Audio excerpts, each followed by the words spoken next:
tudo cada vez melhor? Espero que esteja tudo cada vez melhor na sua vida. E para contribuir com esse propósito, com esse objetivo de construção de vidas cada vez melhores, a minha, a sua, nós estamos aqui para reflexionarmos mais um pouco a respeito de bons ensinamentos, dando continuidade nesse momento com a obra Confissões de Santo Agostinho, para que a gente possa então estar mais próximo desse nosso propósito, de estarmos então fazendo melhores escolhas para as nossas vidas e reflexionando sobre tudo que a gente escolheu até aqui. Então vamos lá? Hoje ele começa falando, Santo Agostinho fala sobre o servo mais fiel. E ele diz o seguinte: o vosso servo mais fiel é aquele que não espera nem prefere ouvir aquilo que quer, mas se propõe a aceitar, antes de tudo, a resposta que de vós ouviu. Então, é aquele que não espera, nem prefere, nem tem essas preferências de ouvir aquilo que quer, mas se propõe a aceitar, antes de tudo, a resposta que de vós ouviu. E primeiro, a gente pode fazer uma reflexão sobre essa frase, estando atento, então, primeiro, como que a gente vai ouvir essa voz se nós estamos totalmente desconectados dela, não estamos nem preocupados com ela ou buscando essa voz, Então, primeiro nós precisamos estar atentos para ouvir essa voz, buscando então nos conectarmos com essa energia criadora do universo em todo o nosso dia, nossos pensamentos, sentimentos e atos, Então, tendo bem nítido também qual é o nosso ideal aqui, Qual o nosso ideal e estarmos então caminhando para manifestar mais próximo desse ideal aqui nesse plano, como nosso propósito.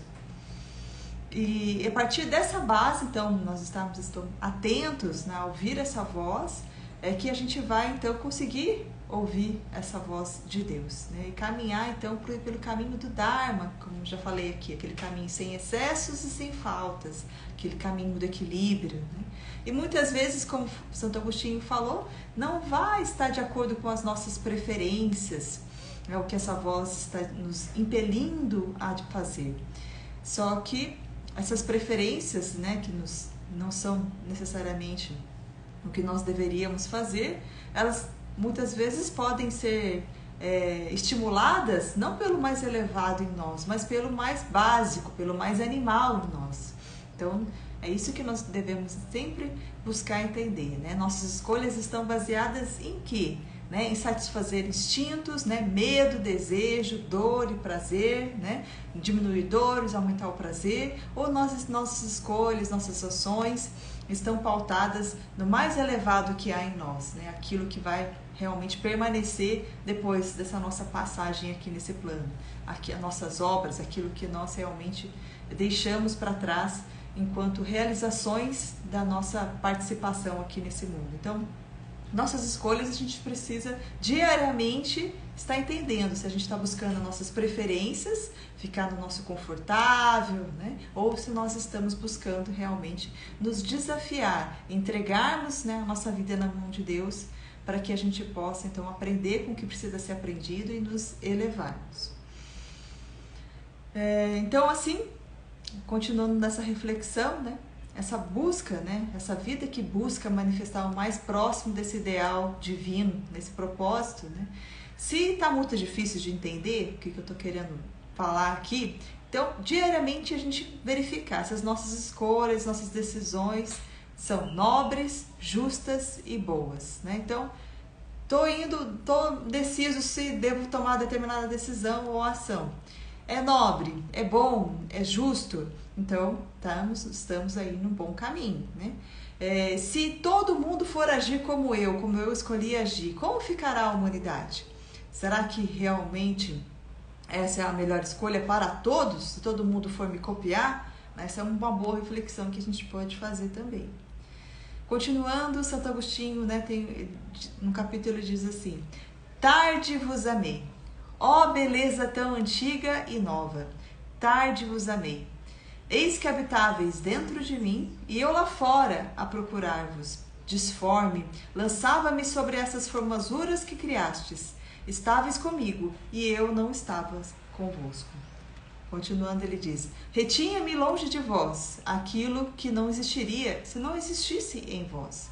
Porém, chamaste-me com uma voz tão forte que rompeste a minha surdez, brilhaste, cintilastes e logo afugentastes a minha cegueira.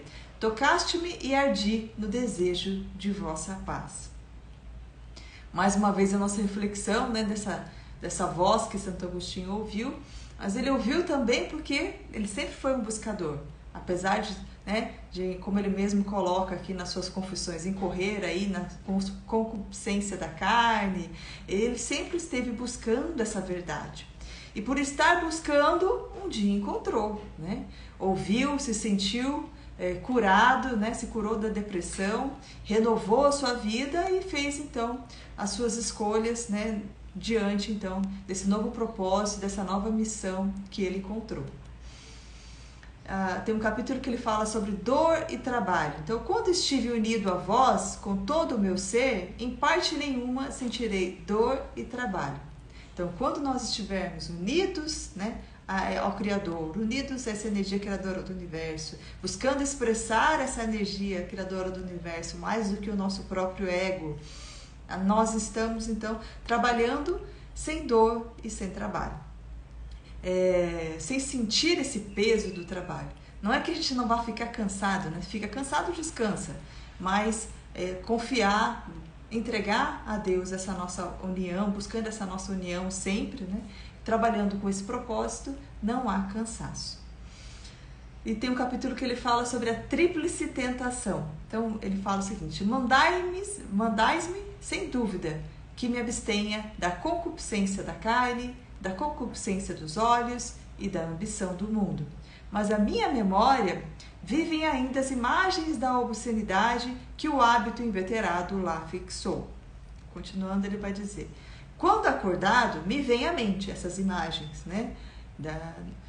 Mas elas não têm força. Porém, durante o sono, não só me arrastam ao deleite, mas até a aparência do consentimento da ação. Então, não só essas memórias, né, de obscenidades, enfim, concupiscência da carne, dos olhos, da ambição, vem à mente enquanto acordado, mas quando ele está ali, né, em plena razão, dominando, tendo controle, não tem força. Mas durante o sono, acabam então o arrastando, né, muitas vezes. E essa questão do sono, né, a gente no estudo sobre os símbolos, né, de Carl Jung, ele fala também, né, que muitas vezes no sono há uma descarga, digamos assim, de tudo aquelas ações que de repente, enquanto acordado, pela existência realmente, como Santo Agostinho diz aqui, da razão dominando o nosso lado mais instintivo, nós não praticamos. Mas durante o sono podemos ser arrastados. Quem não, né? Nunca foi arrastado. Aí ele diz o seguinte: onde está nesse momento a razão? Não praticamos voluntariamente essas ações, dado o fato de sentirmos pena de que tais atos se estivessem passado em nós. Então, quando ele acorda, sente pena, sente remorso, né? Desses atos que foram praticados não voluntariamente, por conta daquele momento do não controle da razão. Então, a razão, que é um dos nossos corpos, né? No estudo de Platão nós aprendemos nosso lado animal, nosso lado racional, nosso lado irascível, né? E concupiscente. Então, quem está dominando naquele momento não é a razão, muitas vezes. Então, por isso que essa pena, né, esse remorso é o quê? É a nossa voz da nossa consciência voltando à razão, dizendo que nesse momento sente pena, sente vergonha de tais ações. E acaba nem contando, né? Muitas vezes não tem coragem nem de contar o que se passou nesse sonho. Então, por isso a importância de nós direcionarmos a nossa mente antes de dormir com uma oração, com uma meditação. Alguns ensinamentos também acreditam que durante o sono nós podemos ser levados para outros planos mais astrais, mais densos, e por isso a gente tem contato com essas atividades que depois tem esse sentimento ruim de remorso, de pena. Então, a gente pode direcionar a nossa mente para que durante o sono nós possamos então ter sonhos só mais elevados, realmente mais sublimes. Então, cuidar com as imagens também que nós alimentamos o nosso corpo emocional. Então, às vezes um filme, né, algum vídeo que a gente está assistindo e que acaba gravando, né, sem que a gente perceba algumas imagens que com certeza durante o sono elas então vão aí nos encaminhar para mais daquela mesma imagem, né, que alimentou o nosso corpo emocional. Por isso a gente buscar contemplar sempre coisas boas, bons hábitos, boas ações, para que a gente não tenha tanto dessas imagens no nosso estoque que elas possam aflorar aí sem, né, controle nenhum. E a gula? Ele fala também sobre a gula. Ele diz assim: combato cotidianamente contra a concupiscência do comer e do beber, pois esta paixão não é coisa que se possa cortar logo de uma vez. Então ele diz que cotidianamente, né, ele combate. Diariamente. Então não é uma coisa para assim, nunca mais vou me alimentar demais, né? É dia a dia, né? E aí ele fala aqui, ter mãos nos freios do gosto para afrouxar as rédeas com moderação ou retesá-las. Então, ter mãos no freio do gosto. Então, não é que a gente não goste, né, de comer determinadas coisas. A gente gosta, mas a gente vai ter mãos, né, com rédeas de moderação para retesá-las, né, ou afrouxá-las, mas com moderação. Sempre, todos os dias, avaliando, né, mais uma vez, se a gente tem o propósito de ter, né, determinado condição física de saúde, não tem como a gente, né, não ter esse a mão nos freios do gosto diariamente para que a gente possa ir construindo essa nossa educação alimentar.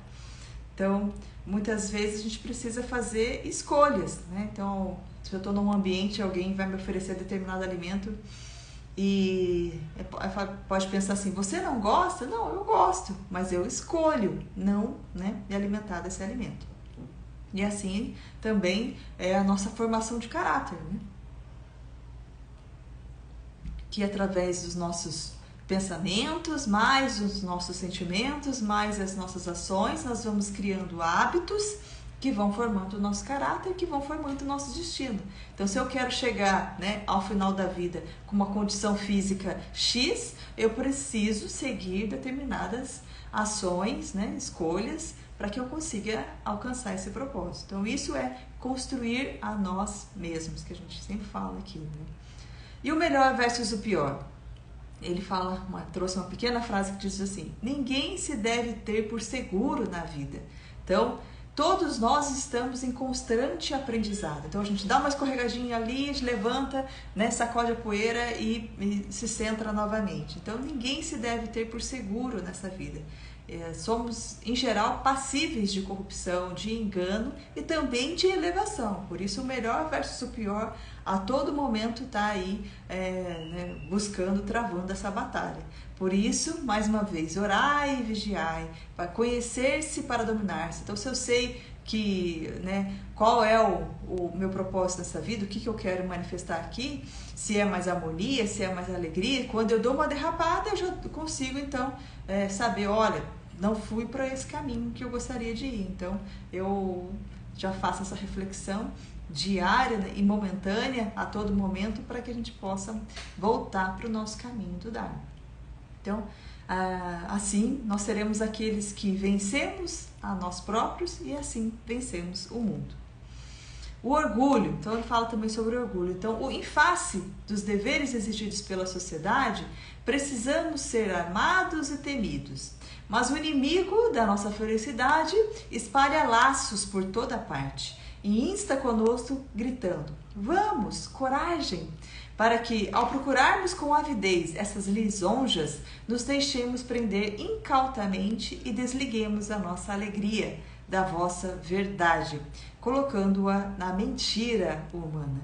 Então, olha que interessante. Então, muitas vezes o orgulho, esse ego, né, exacerbado, né, que busca ser amado, que ou então que busca exercer a sua autoridade pelo temor, né, busca ser temido, está então enlaçado por esse inimigo da nossa felicidade, que não quer que sejamos realmente felizes, harmoniosos, serenos, né, felizes na verdade, aquela felicidade que estudamos na última live.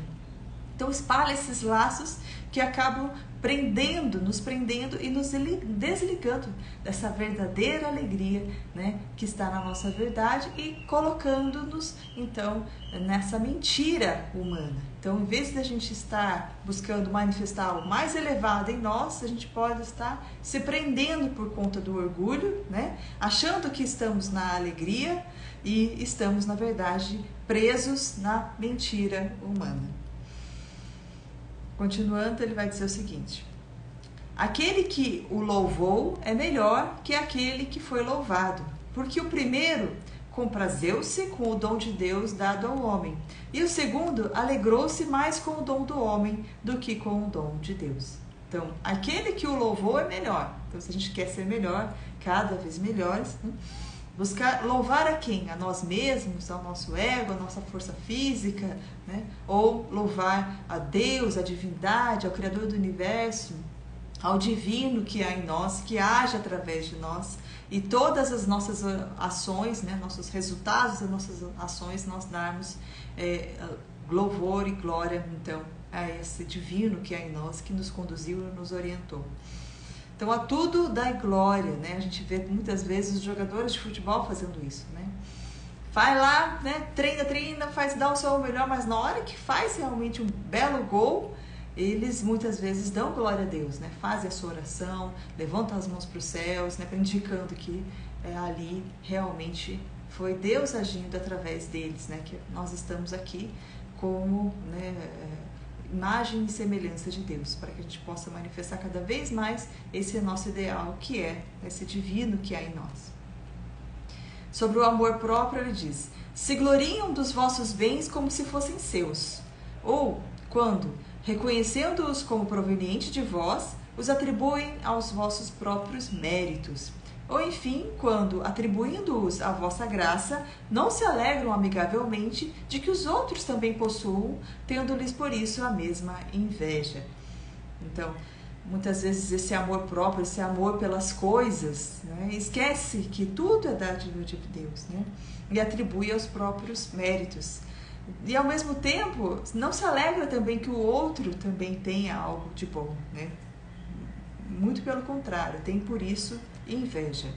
Então, a reflexão dessa frase de Santo Agostinho é: se realmente nós consideramos tudo como dádiva de Deus, né, não somos proprietários de nada, não temos essa avidez, né, por termos mais do que os outros, né, não tem por que invejar, e sim a gente se alegrar com a alegria, com, né, as conquistas de todas as pessoas. Assim a gente vai caminhando para o quê? Para que a gente possa manifestar, estar mais próximo de manifestar a fraternidade aqui. E assim eu vou encerrando essa breve live, essa breve reflexão dessa semana, para que a gente possa então estar atentos às nossas escolhas, buscando nos conectar sempre a Deus, para que a gente possa estar caminhando, né, na construção de nós mesmos, na realização desse nosso propósito nessa vida. Muito obrigada. Se você gostou, curta, compartilha, comenta aqui comigo e salva para você também. Fica com Deus. Até o próximo.